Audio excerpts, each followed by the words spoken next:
Damon and I had just gotten our marriage certificate, and we were driving home. Halfway through the journey, the car came to a sudden halt. Damon unbuckled his seatbelt and said, "Hang on a sec. I need to get out and grab something." "What are you getting? Are you feeling sick?" "No, just some essentials." With only myself left in the car, the tension eased, and a strange feeling washed over me. Was this really what marriage felt like? Damon and I had met through a blind date arranged by our families. My aunt had eagerly told me, "He's handsome, comes from a well-off family, and both his parents are high-ranking officials in the province. He works in law enforcement, he's a criminal police officer." I knew that if I turned him down, all my relatives would come knocking the next day with more introductions, so I reluctantly agreed. When we met, he was just as my aunt had described, tall, about 1.85 meters, with piercing eagle-like eyes. But when he frowned, he looked a bit intimidating and stern, so I didn't dare to look him in the eye. Our first meeting barely lasted, and I thought it was a lost cause when, 3 days later, my aunt called to say he wanted to see me again. I frowned, not really wanting to go, but thinking of Damon's fierce expression made me hesitate to refuse. I was afraid he might come looking for me, so I decided to meet him again to clarify things. He suggested we meet at the cinema.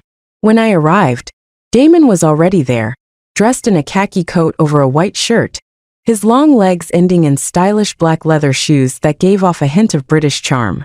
He looked less intimidating than the last time we met. As we stood in line for tickets, he leaned in, closing the distance between us, and a faint scent of shower gel lingered in the air. "Do you want some popcorn and a cola?" I shook my head, just wanting to get through the movie as quickly as possible. During the film, Damon was very serious. He didn't say much and kept to himself, quite straightforward. As the movie neared its conclusion, I breathed a sigh of relief. Once we stepped outside, we were met with a torrential downpour. Flashes of lightning illuminating the dark sky, and the wind carried a chill with it. Damon's car was parked across the road, and we still had a bit of a walk ahead. I hadn't anticipated such heavy rain tonight, and since I would end up getting soaked anyway, I decided to hold my bag over my head and sprint out. Just then, someone seized my wrist. His grip was firm enough to hurt a bit. When I realized it was Damon, he immediately released me. "Sorry about that." He took off his coat and offered, "Here, use this as an umbrella." "Let's share it," I suggested. Damon was tall, and his coat was large enough to cover us both. "Come closer," he said. We were so close that our arms brushed against each other, and when my arm accidentally touched his warm chest, I quickly withdrew it. Damon was half soaked, his hair wet and messy, sticking to his forehead in a disheveled manner. "Are you cold?" I shook my head. "You should dry off with a towel quickly. Be careful not to catch a cold tomorrow." As we drove home, the rain gradually eased. I unbuckled my seatbelt, bit my lip, and managed a faint smile. "Thanks for today. Go home and take a hot bath to warm up." I stepped out of the car, and the door beside me opened as well. "Do you have more work to do?" "I'm free this weekend. Would you like to grab a meal together?" Just as I was about to decline, Damon's piercing gaze stopped me, and I swallowed my words. I nodded, accepting his invitation. Before we could meet over the weekend, an incident involving a parent attacking someone at school brought Damon and me together again. It happened so unexpectedly. I was on the road responding to messages when a fierce-looking parent suddenly charged out, wielding a stick. "Are you Teacher Connie?" I nodded, still trying to grasp the situation. The stick swung down heavily toward my shoulder. "Your student was sent to the hospital because of you. He has a concussion now."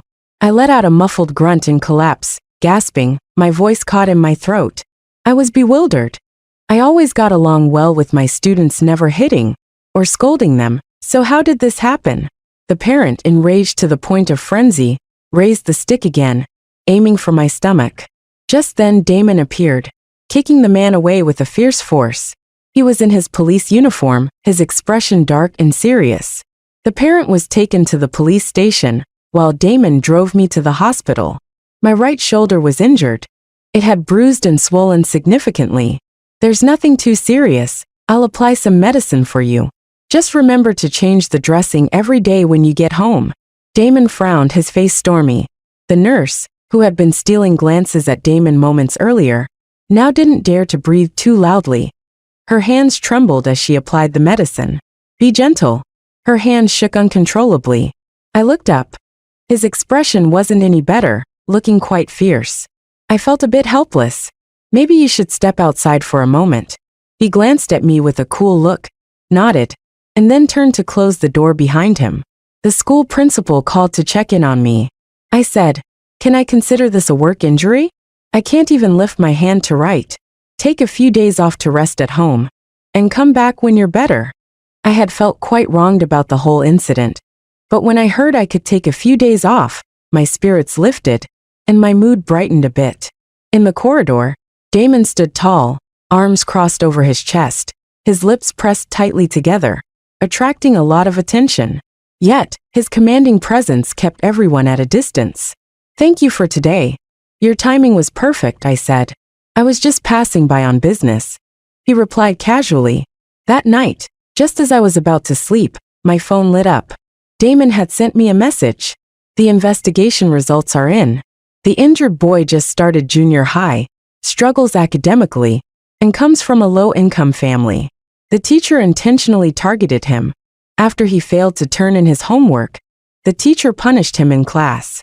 After school, the teacher called him to the office and warned him not to tell anyone. When his father came home, he found his son unconscious and rushed him to the hospital, where they diagnosed a concussion along with other injuries. When the father pressed for answers, the boy, trying to appease him, casually mentioned my name. I read the message, my feelings swirling. After a moment, I checked the time and replied, "Are you still at work?" "I'm off.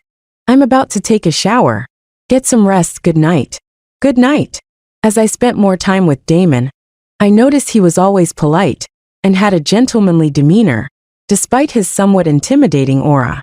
I thought to myself that if I were to marry someone like him, life after marriage might be quite pleasant. So half a month later, when Damon called to ask if I wanted to get married, I didn't hesitate for long before saying yes. Damon threw a large cardboard box into the back seat, marked with the names of health products, but I didn't think much of it. He also handed me a bag of fresh fruit.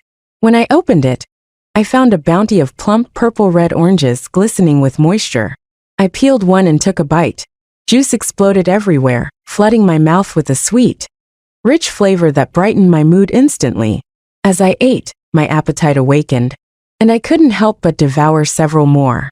I squinted in delight, amazed at how sweet the oranges were, and my feelings for Damon grew fonder.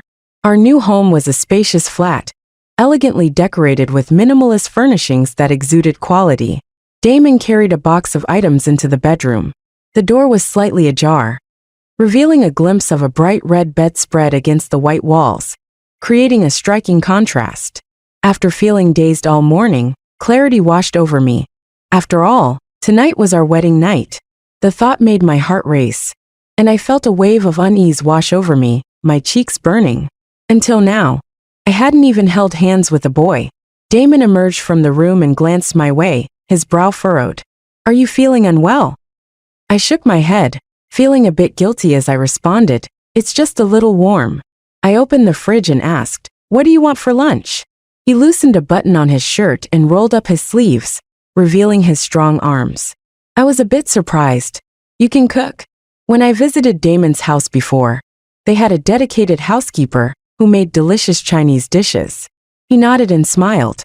When I was studying abroad, eating out was too expensive, so I usually cooked for myself.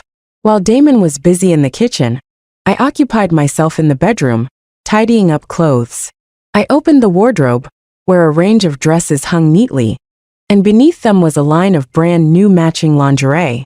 The tags were still attached, indicating they were prepared ahead of time. As I bent down to grab clothes from my suitcase, I noticed the adjacent box was open. It was the one Damon had just brought back from the pharmacy. The tape had been peeled off, and inside was a whole box of condoms in various flavors. My face turned crimson in an instant. I looked up and spotted a new, unopened box on the bedside table, clearly set aside for tonight. With the heat making me sweat at the slightest movement, I didn't want Damon to see me looking so messy, I grabbed a change of clothes and quickly took a shower, emerging feeling refreshed. When I stepped out, Damon was just pushing open the kitchen door, and the delicious aroma wafting into the living room was irresistible. He glanced at me for a moment before quickly turning his gaze away. "Did you take a shower?" "Yeah, it's really hot. I just broke a sweat," I replied. On the table was red wine beef, caramel pudding and salad. I swallowed hard, unable to resist complimenting him. "Damon, this is amazing. You're cooking at a Michelin star level. Really delicious, right?" I had planned to maintain my composure for a little while longer, but the food was simply too tempting, and I couldn't help but indulge a bit more. In the afternoon, Damon received an urgent task and hurriedly left. I let out a sigh of relief. Being home alone felt more comfortable. I dozed off and woke up later to see a message from him. "Sorry, I won't be back for dinner tonight." Slipping on my slippers, I went downstairs to the convenience store to grab some food. I spent the evening reading and watching movies. When I glanced at the clock, it was nearly 10. Frowning, I sent him a message, but there was no response. He was probably just too busy. I ended up spending my wedding night alone. Damon called to inform me that he wouldn't be back for a week. There had been new developments in the case, and he was driving to a nearby town for the night. I understood. My parents had advised me before the wedding about the nature of Damon's job and the importance of being supportive and tolerant. The past few days have been spent eating alone, sleeping alone, and scrolling through my phone, nearly forgetting that I was a married woman. That afternoon, after getting off work, I returned home with a bag of oranges.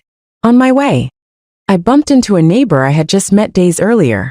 He was a university professor, exuding a refined demeanor and a gentle smile, exactly my type from before. "Teacher Connie, just getting off work?" I nodded. "Which middle school do you work at?" I smiled and told him the name of my school. "What a coincidence. My nephew goes there too. The educational environment is quite good." We chatted amiably, but as we were about to part ways, I suddenly remembered I had forgotten to buy cold medicine.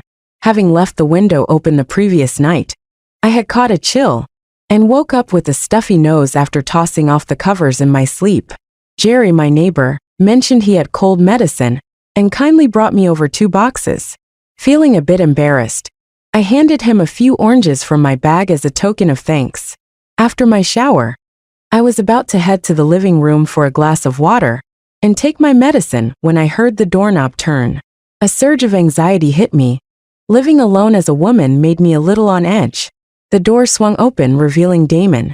He stood in the entryway, changing his shoes, which were splattered with mud, and his wrinkled clothes indicated he was exhausted.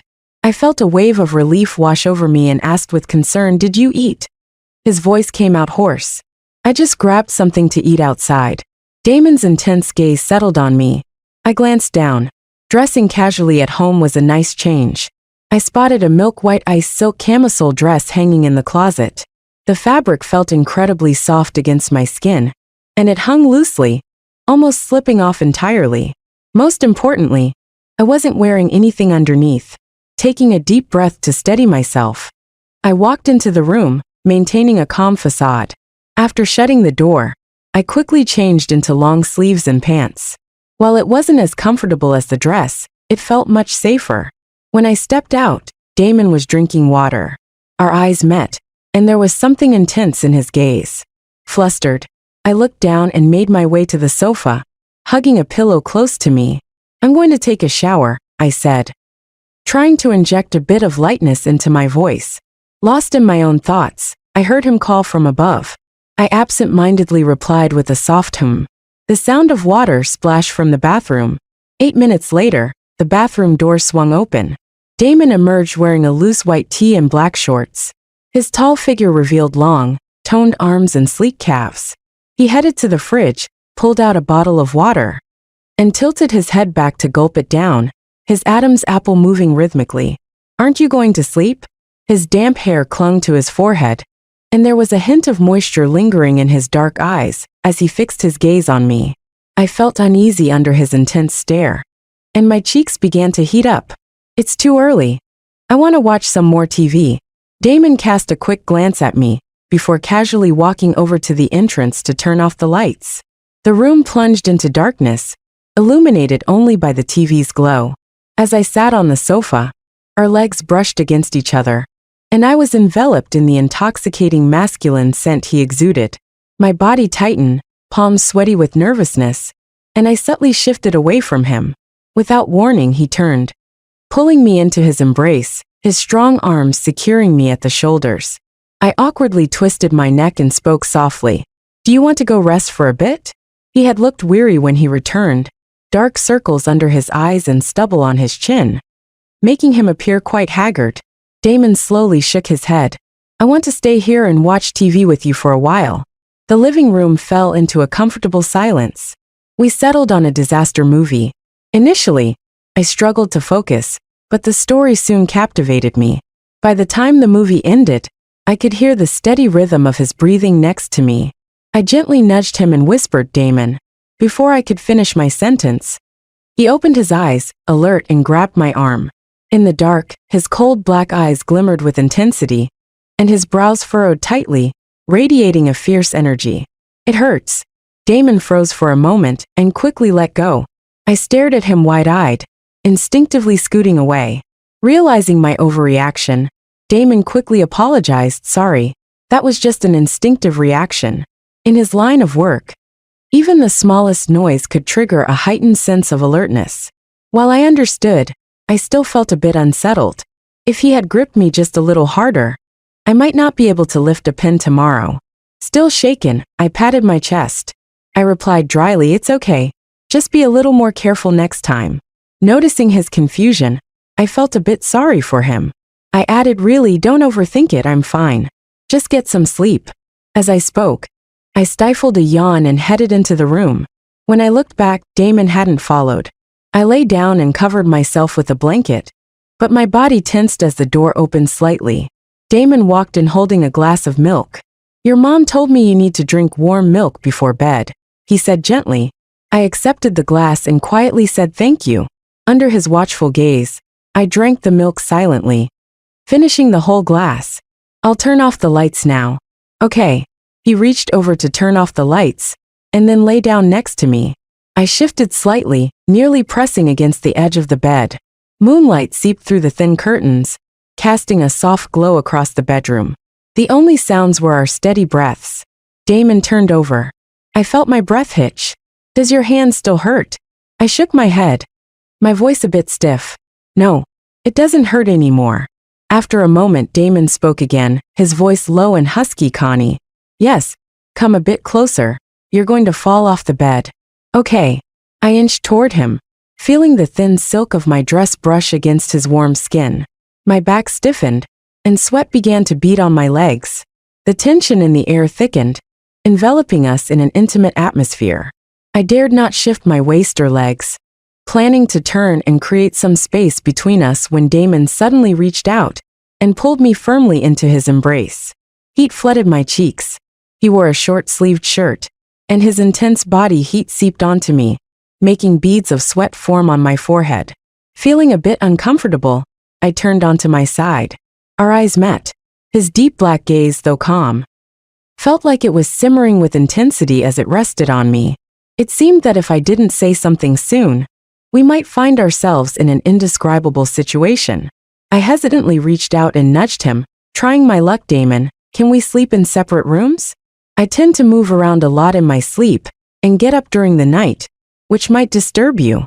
Silence hung in the air for a moment, and after what felt like ages, I heard his voice slowly reply, "Okay, I'll sleep in the guest room." I was surprised by how quickly he agreed. "Damon, you're not upset, are you?" He let out a light laugh and shook his head. I felt a wave of relief wash over me. "That's good to hear." Damon softened his voice. "Connie, I know we rushed into this marriage, and you need time to adjust. I respect your choice, but I hope you won't keep me waiting too long." He got up from the bed and opened the closet, retrieving a fresh set of bedding to take to the guest room. That night, I dreamt of rolling around in bed with Damon, and it felt so real that when I woke up the next morning, my cheeks were still warm. I scratched my head, puzzled about why I would dream of such things. Damon knocked on the door. "Connie, breakfast is ready." I usually lose my appetite in the summer and skip breakfast.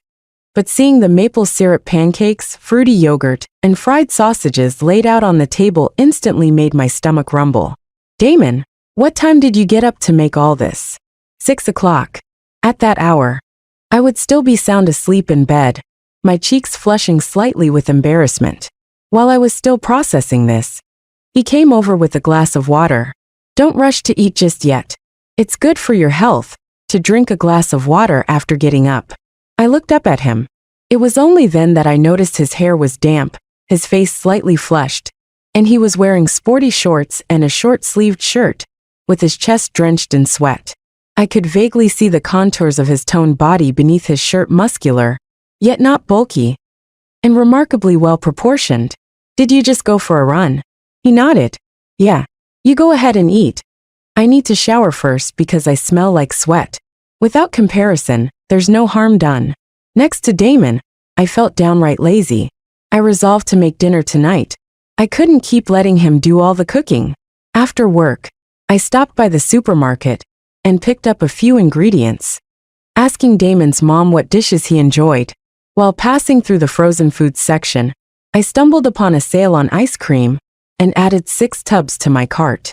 By the time I got home, it was already dark outside, and the house was empty. I finished cooking, but Damon still hadn't returned. Glancing at the clock, I thought he should have been home by now. Just as I was about to call him, my phone rang. Connie, I'll be working late tonight, so I might be back a bit later. Okay, have you eaten yet? I'm busy right now. I'll grab something in the cafeteria soon. Be sure to get some rest, and don't wait up for me. Remember to lock the door. There's a situation here. I heard someone calling his name on the other end, and before long the call ended. Looking at the steaming pasta on the table, I went to the kitchen and grabbed a box to pack it up. I took a taxi to the criminal investigation unit. When the guard at the entrance asked for my identity, I hesitated before saying I was Damon's wife. Saying those last 2 words made me feel a bit awkward and embarrassed. But when the guard heard that, his eyes lit up, and he enthusiastically ushered me inside. When I found Damon, he was staring intently at some documents with a cigarette in his mouth, his brow deeply furrowed. I squinted. It was the first time I had seen Damon smoke. Prior to this, I hadn't caught a whiff of smoke from him, so I assumed he didn't smoke. When Damon spotted me, he looked momentarily taken aback. Once he processed it, he took a deep drag from his cigarette, flicked it into the ashtray, and jogged over to throw his jacket over my shoulders. His gaze was intense, but there was a playful glint in his eyes. People nearby started to tease Damon. Who's this? The guard chimed in. She's Damon's wife. Oh, so Damon is married now. Come on, Damon's wife has brought him dinner. It was my first visit to the criminal investigation unit, and I felt a flutter of nerves. A group of young, spirited trainees called out to me, addressing me as Damon's wife, with each one more enthusiastic than the last.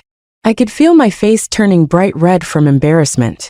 Damon chuckled softly. Thanks, everyone. We just got our marriage certificate a little while ago, and we haven't had the wedding yet, but I'll invite you all when we do. They laughed and left us some space. With a hint of amusement in his eyes, Damon said, I have pudding in my office. I remember you like sweet treats.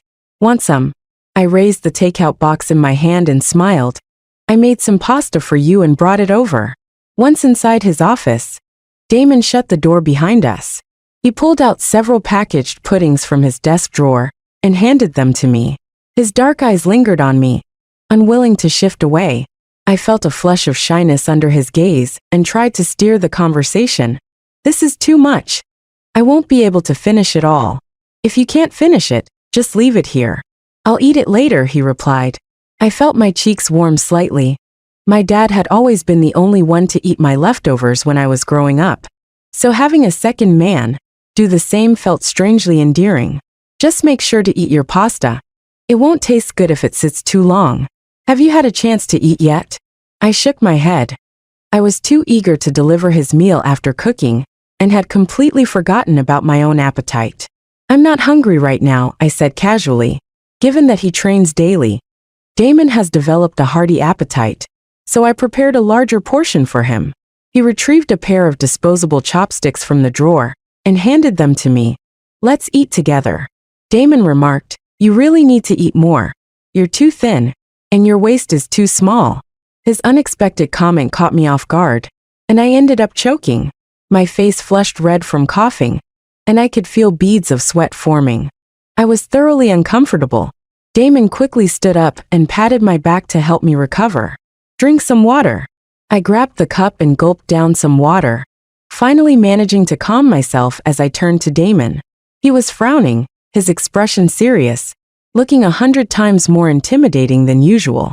"It's your fault for saying something so ridiculous. That's why I choked." He didn't reply, simply stepping outside and closing the door behind him.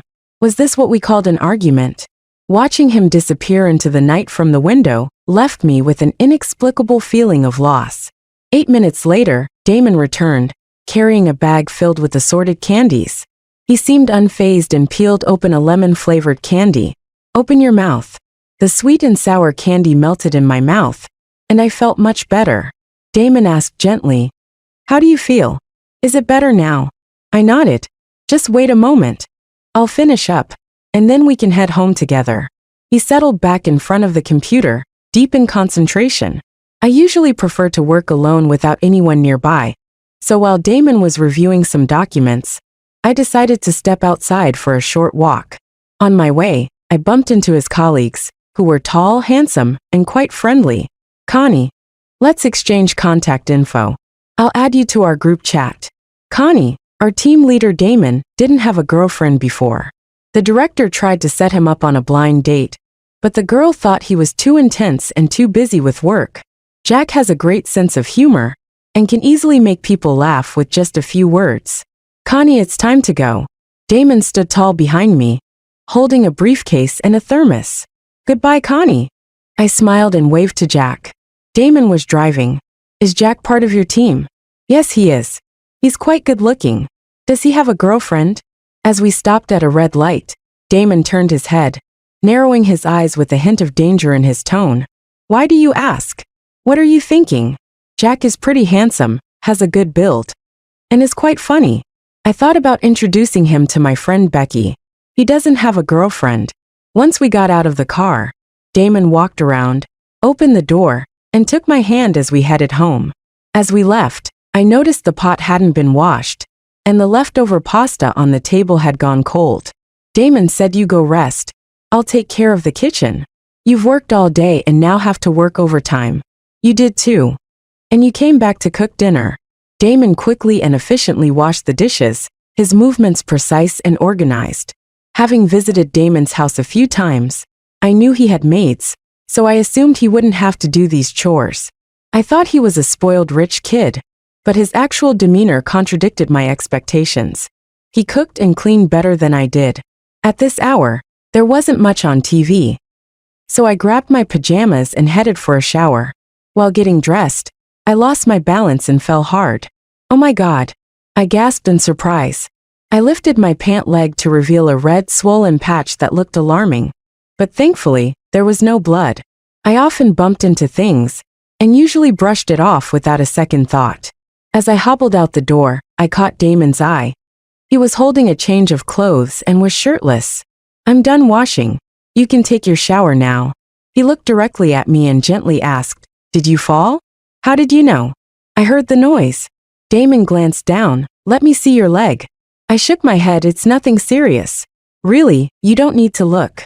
He remained silent, standing in front of me with a determined expression, as if saying I wouldn't be leaving until I showed him.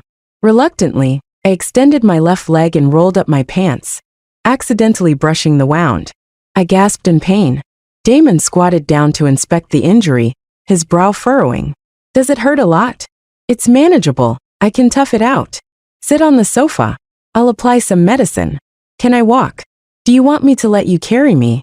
His concern seemed excessive for just a few steps. "I can walk on my own." He retrieved a first aid kit, pulling out cotton swabs and iodine. As he treated the wound, I found myself getting a bit bored and started to sneak glances at his hands. His hands were quite handsome, with long fingers and neatly trimmed nails. I remembered hearing from Damon's mom before the wedding that he played the piano exceptionally well. It's going to sting a bit when I disinfect it, so just hang in there. Before I had a chance to brace myself, the iodine touched the wound, and the pain was unbearable. I instinctively tried to kick my leg, but he quickly grasped my calf. Damon's expression was serious as he said, "Connie, don't move around too much, be careful not to bump your injury." The thin layer of callus on his palm felt slightly itchy when he touched me, and I stiffened, afraid to even breathe. His arms were impressively thick, nearly as large as my calf, exuding strength. Before I could stop myself, I blurted out, "Damon, your arms are so muscular." He raised his head, his deep gaze locking onto mine. "It's from training regularly." Once he confirmed there were no other injuries, Damon visibly relaxed. On my pale, soft calf, I noticed several fingerprints likely left by him just a moment ago. He walked into the kitchen and returned with a glass of milk, then took his pajamas into the bathroom. My mom called to check on how married life was treating me.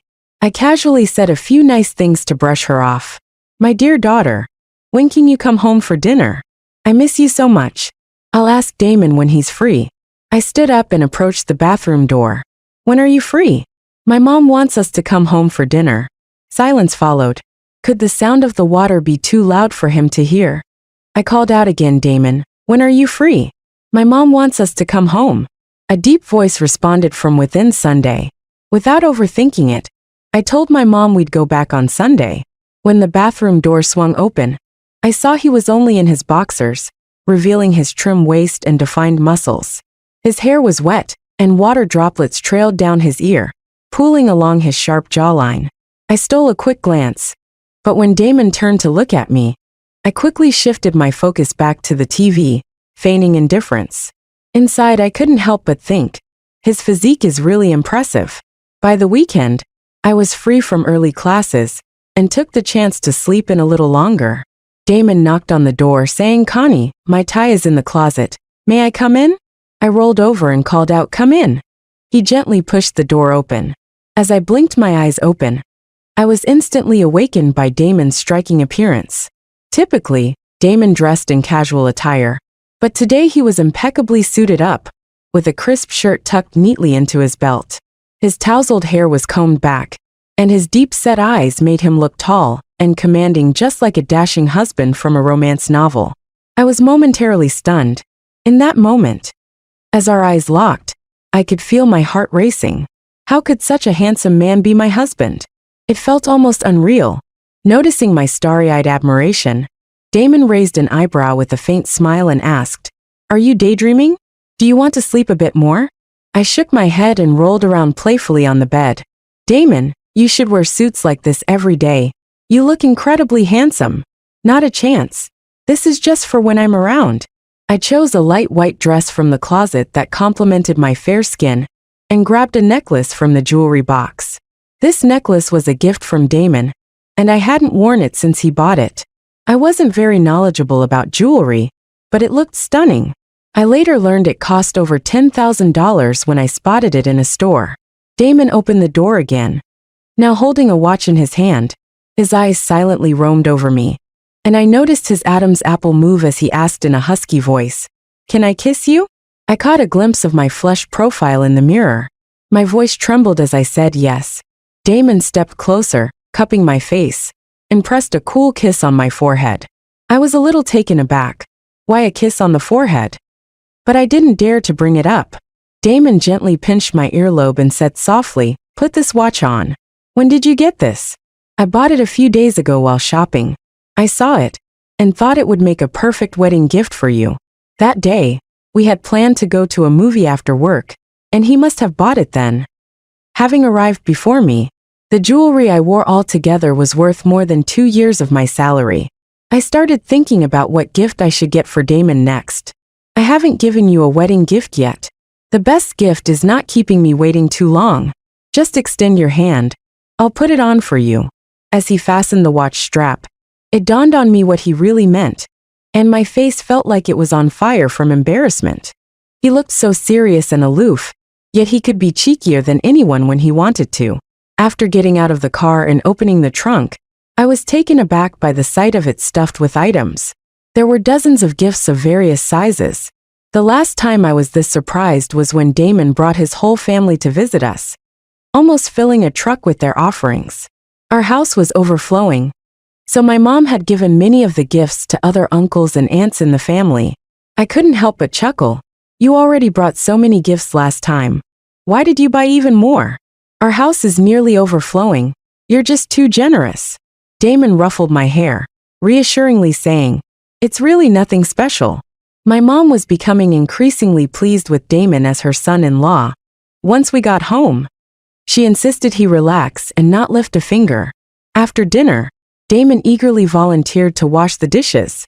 My dad, sitting on the sofa, remained as steady as a rock. My mom kicked him lightly in annoyance, saying, "What are you sitting there for? Go wash the dishes." "Mom, I'll take care of the dishes. You two should rest." Damon took the plates to the kitchen, eager to lend a hand. Once he finished washing up, he brought out a plate of cut fruit, making my mom nod in approval.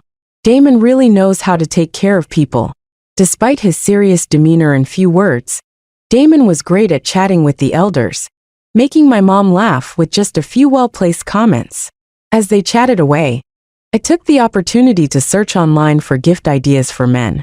Before long, the conversation shifted to when we would hold our wedding and when we would start a family. I could feel my cheeks heat up silently, a bit awkward. I stood up and stretched, saying, "I'm going to bed." Once I lay down on my familiar soft bed, I quickly fell asleep. In my sleepy haze, I touched something hard, and the sensation felt surprisingly nice. A hoarse voice came from above, "Connie, don't move." I blinked in surprise, noticing a handsome profile beside me, his hair slightly tousled, and my hand had somehow ended up resting on his abs. Glancing down at myself, I realized I wasn't looking much better. With just a thin blanket in the summer, I had kicked it aside because I felt too hot, and somehow, my skirt had slid up to my stomach, leaving my shorts exposed. Taking advantage of Damon still being asleep, I cautiously pulled my skirt back down. After sorting that out, my heart began to race. When had he come in? Had he seen me in that state? When I looked up, I saw he had woken up at some point, his intense gaze resting on me with a hint of something I couldn't quite place. So he had witnessed my earlier antics?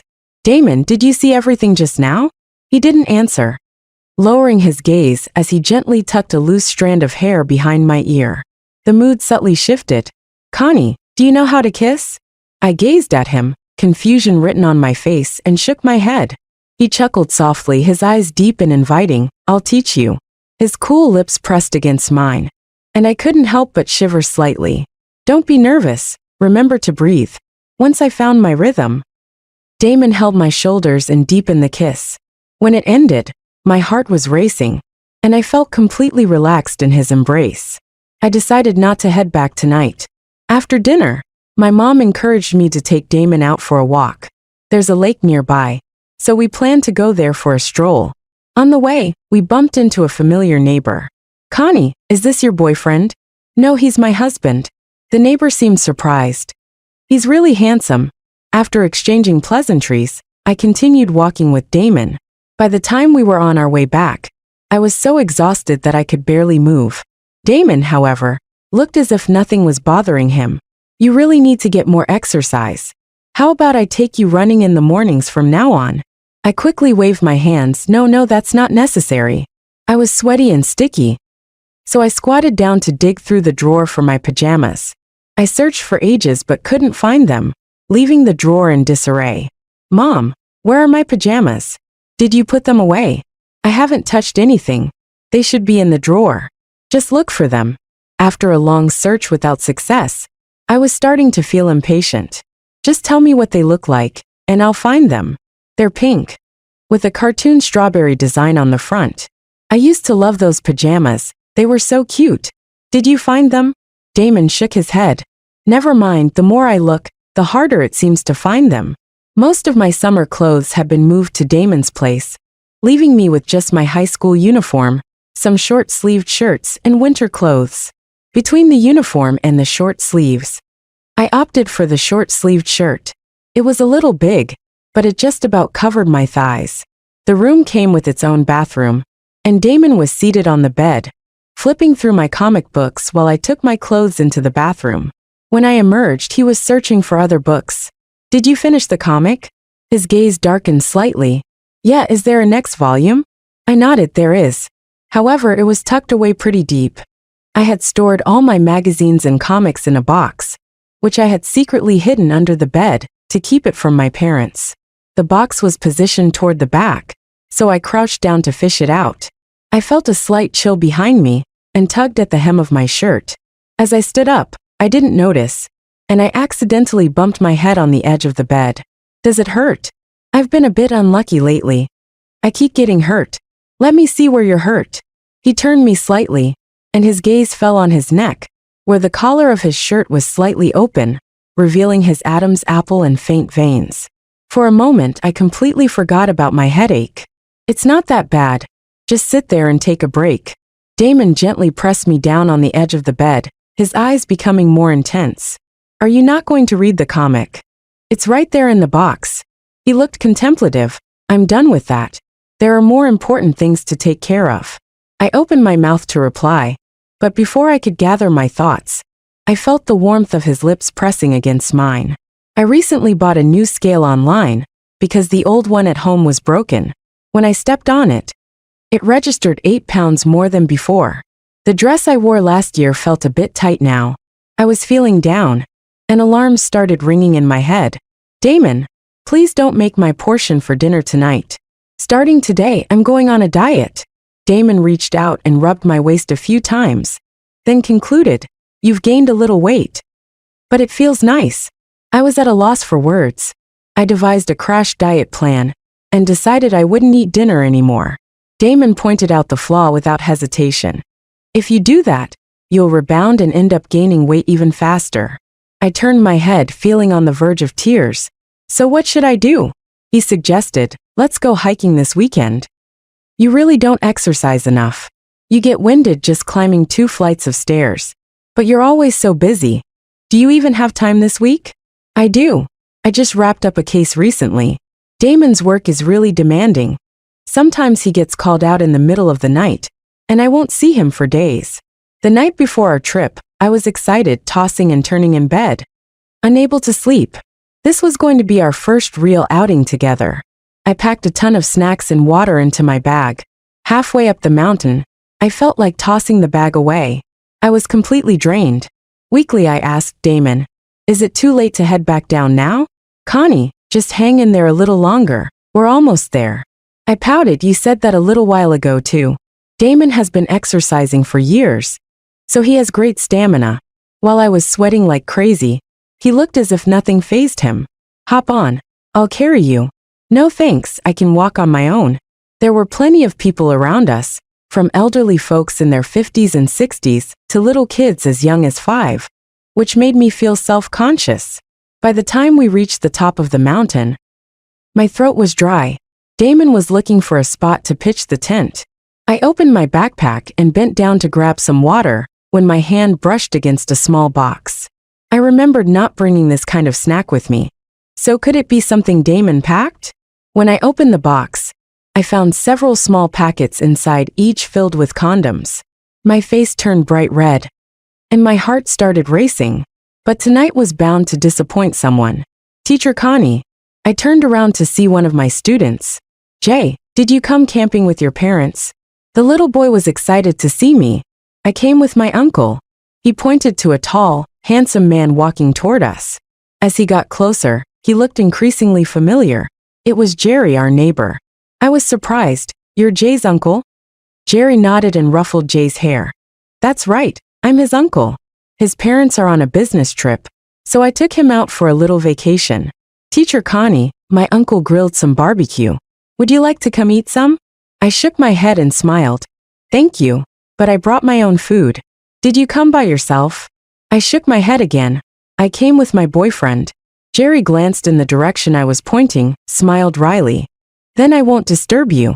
Damon was very capable. He had set up a tent in just over 10 minutes. Were you just talking to a friend? No, that was my student's uncle. He's also our neighbor. Damon, I want some barbecue. I felt a little tempted when Jay invited me to join them for barbecue. I brought a grill, and the meat has already been marinated, so it's ready to go. Let me help you. You go play inside the tent. The smoke from the barbecue is too much. I'll take care of it. Half an hour later, Damon came over with a plate of grilled skewers and called me out to eat.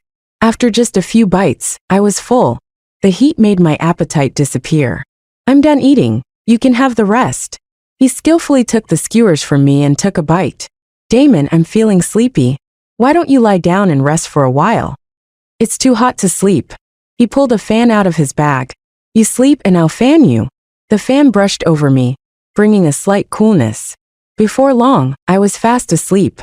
When I finally woke up, the sun had set, and it was dark all around. Damon opened the tent and looked at me. Awake now? I nodded. His short hair was still wet and dripping. The water ran down his chiseled face and splashed onto his chest. He had changed into a fresh set of clothes. What did you go do? His voice was slightly hoarse. There's a lake nearby. I just went for a swim. As Damon stepped into the tent, an undeniable masculine aura swept over me, wrapping around me like waves. I instinctively shifted to the side. A warm, powerful hand wrapped around my waist, pulling me into his lap. His dark, narrow eyes fixed on mine, and in a tone that was as serious as it could be, he asked, Connie, I want to kiss you. Is that okay? The back of my ears flushed instantly, feeling hot, and my cheeks burned as well. If he wanted to kiss me, why ask? Blushing, I stammered, After the kiss, our breaths became erratic. My heart raced, and I could hear his heavy breathing, mixed with the sound of him swallowing hard. His voice was husky. Is it okay? I'm on my period. Next to us was a guest house, and Damon had already booked a room there in advance. When the door swung open, he headed straight for the bathroom. After his shower, I found him on the balcony, shrouded in darkness as he smoked, the tip of his cigarette flickering like a tiny star in the night. I settled down and started applying my skincare products. When I turned around, Damon stood behind me, toying with a lock of his hair. I'll help you dry your hair, he offered. The hairdryer's in the drawer, I replied. As he started drying my hair, his hands began to wander a bit too freely. His short hair brushed against my chin and cheek, feeling slightly prickly. Suddenly, the sharp ring of a phone broke the silence from the living room. Damon frowned, took a deep breath, and went out to take the call. When he returned, his expression was serious, and his dark eyes looked at me with a mix of emotions. There's a case. I need to leave now. I felt a twinge of disappointment. It was a rare chance for us to have fun together. All right then. Drive safely, I said, standing up to see him off. He stood there unmoving, his gaze fixed on me, tinged with a trace of expectation. Why aren't you going yet? Isn't the task urgent? From his earlier conversation, it sounded like the matter was pressing. I need to give you a kiss first, he said. After the kiss, I felt a bit lightheaded, nearly swaying on my feet. The phone rang again. As he answered, he wrapped his other arm around my waist, pulling me close. His teammate was calling to rush him, and Damon's voice became somewhat colder as he spoke, clearly reluctant. It was as if someone was interrupting his dinner. Hurry up and go. Everyone else is waiting. He buried his face in the crook of my neck, inhaling deeply. I'll make it up to you next time, he said, his tone carrying a hint of a promise, as if we were settling scores after the harvest. When I went inside and looked in the mirror, I noticed my lips were red and swollen, my cheeks flushed, and my nightgown was slightly rumpled from our embrace. After Damon left, I was left alone in the house, feeling a chill that I hadn't experienced even when I lived by myself. That night, I accidentally had a nightmare where Damon got hurt on a case, and it felt all too real. I quickly made a video call to check on him. I realized it was only 5 in the morning, and he should be resting. I hung up the video call immediately. The next moment he called me back. His eyes looked slightly sunken, and a rough stubble shadowed his jaw. His voice was hoarse. What's wrong? Once I confirmed he was okay, the tension in my heart eased. But seeing him so worn out made my heart ache. It's nothing. I just wanted to see you. What time did you go to sleep? Did I wake you up? I just got into bed. Then you should hurry and sleep. I'll let you go. Connie, did you have a nightmare? He was perceptive. He saw right through my thoughts. He lowered his gaze, sounding guilty. I'm sorry. It's okay, you should rest. I won't disturb you. Don't hang up. I feel better knowing you're there. I got up to use the bathroom, and I could hear his calm breathing through the video. After listening for a while, I eventually drifted off to sleep. When I woke up the next morning, the video call had already ended. Damon had sent me a few recent photos and several videos. When you miss me, just take a look at these, he said. I opened the message and saw a photo of him shirtless. Damon had an impressive physique, standing at 1.85 meters with well-defined muscles. My cheeks burned as I stared at it. I chose the best picture to set as my screensaver. This case was dragging on longer than expected. He'd be away for half a month. He was so busy with work. And the calls I received from him were squeezed in during his breaks. On Thursday, as I left work, it started pouring rain outside. It was still daytime, yet the sky was overcast and the air felt humid. I had checked the weather report that morning, which said it would rain, so I brought an umbrella. But seeing the downpour now, I knew the umbrella wouldn't do much. Frowning, I decided to call a taxi home. The driver canceled on me, saying he couldn't reach me because of the traffic. Miss Connie, would you like to ride with my uncle? My uncle drove here today. Jay piped up, candy in his mouth while being led by someone. Jerry said, hop in, it's on our way. Sorry to trouble you, I replied gratefully. Once inside, Jerry handed me a bag of fried chicken, and Jay's eyes sparkled with excitement. Thanks, Uncle. Hope you find a girlfriend soon. Jerry burst into laughter. I was surprised. With your good looks, how come you're still single? He focused on the road ahead. I just haven't found the right one. Jay offered me a chicken leg from the box, eager to share, which made me feel a little shy. Plus, Jerry had helped me out a few times already. Once I got home, I turned on the TV while making a cake. And I remembered Jay mentioning that today was his birthday. To return the favor, I baked a chocolate cake and brought it over as a thank you. Jay and Jerry welcomed me warmly, inviting me to join them for dinner. Miss Connie, my uncle ordered pizza too. Sit down and help us finish it. Yeah, we don't want it to go to waste, Jerry added. Midway through the meal, my phone rang. I glanced at the screen. It was Damon. Hello. Hey, babe. Where are you? Next door. There was a brief pause. You're back. I stood up and gave Jerry an apologetic smile. My husband's back. He nodded. Got it. Thanks for the cake. Miss Connie, your cake is delicious, Jay said cheerfully. I smiled, giving his hair a quick ruffle. When I got home, the living room was empty. I could hear the sound of water trickling from the bathroom. Damon was likely showering. Since he'd been gone, I hadn't bought many groceries, so there were only some eggs left in the fridge. I fried 3 eggs in the kitchen, adding a drizzle of ketchup on the side. When I came out, Damon was standing in the living room, dressed in a black t-shirt and lounge pants. His broad shoulders and muscular frame subtly defined beneath the fabric. His dark gaze fixed on me. I felt my cheeks warm under his intense look, and I lowered my eyes. Dinner's ready, I murmured. He sat down and ate the eggs quickly, almost a bit too intently. I wasn't sure if it was just me, but Damon seemed a little annoyed. I had a pretty good guess as to why. It was raining today, so Jerry picked up his nephew and gave me a ride home. He's helped me a lot, so I baked a cake to take over. It's his nephew's birthday today, so I thought it would be a nice way to return the favor. I explained everything to him. He looked up, setting down his fork, not with the frustration I'd expected, but with a look of genuine regret. I'm sorry, Connie. My job keeps me from being there as much as I'd like. Like today, when it was raining so hard I couldn't come pick you up. I nodded. I understand. Not wanting to dwell on it, I switched topics. The balcony light went out. I haven't gotten around to fixing it. I'll pick up a new bulb and fix it in a bit. Go shower first, so you don't catch a cold. I'll take care of the dishes. After my bath, I felt so much better. I reached for my pajamas, but realized I'd forgotten to bring them. Damon, I forgot my pajamas. Could you grab them for me? I called a few times, but there was no response. He must have gone downstairs to get the bulb, since I was alone. I wrapped a towel around myself and walked out. Just as I reached the living room, the door clicked open. We locked eyes, both frozen in surprise. I quickly darted into the bedroom and locked the door. Once dressed, I lay on the bed, scrolling through my phone, the awkward moment already fading from my mind. Then there was a soft knock at the door. "Connie, I brought you some milk. You can come in. It's locked." I hopped off the bed to open the door, then drank the milk he'd brought. Just like always, I said goodnight and turned to close the door.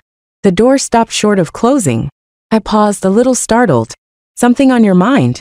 He swallowed, his voice dropping to a husky murmur. "We're not quite finished yet." He stepped forward, his warm hand on my waist, his intense gaze holding mine.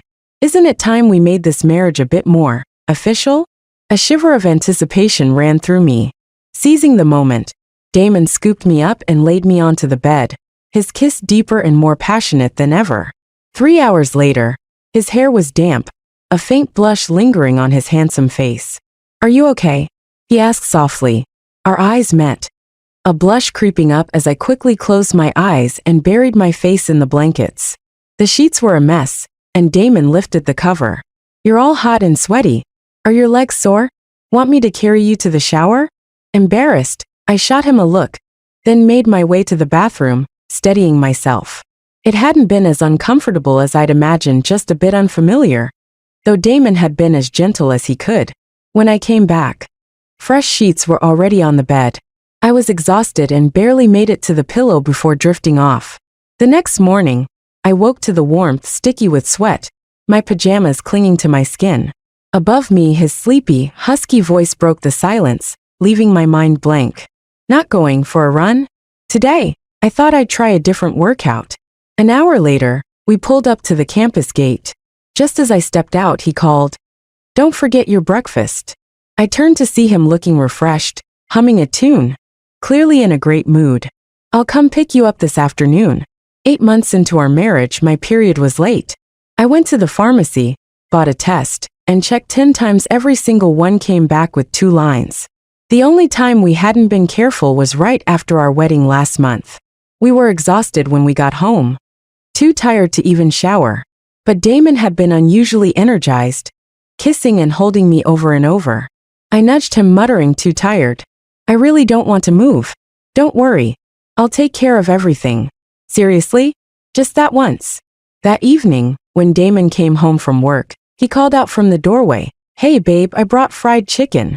I buried my face in the pillow, not exactly in the mood to talk. Pushing open the door, he looked at me, puzzled. "What's up?" My voice came out a little muffled. "Damon, I think I might be pregnant." He paused, processing, then broke into a big grin. When the results came back, it was official. I was expecting. That night, lying in bed, I felt a sense of wonder I'd never known. There was a tiny life growing inside me. From that moment on, Damon came home earlier than ever and started cooking most of our meals. He still had the occasional case, but he made sure I was looked after. My father-in-law, not wanting to leave anything to chance, arranged for a maid to help with household chores. On New Year's Day, our baby arrived safely. We named him Peter. Damon was now officially promoted to dad.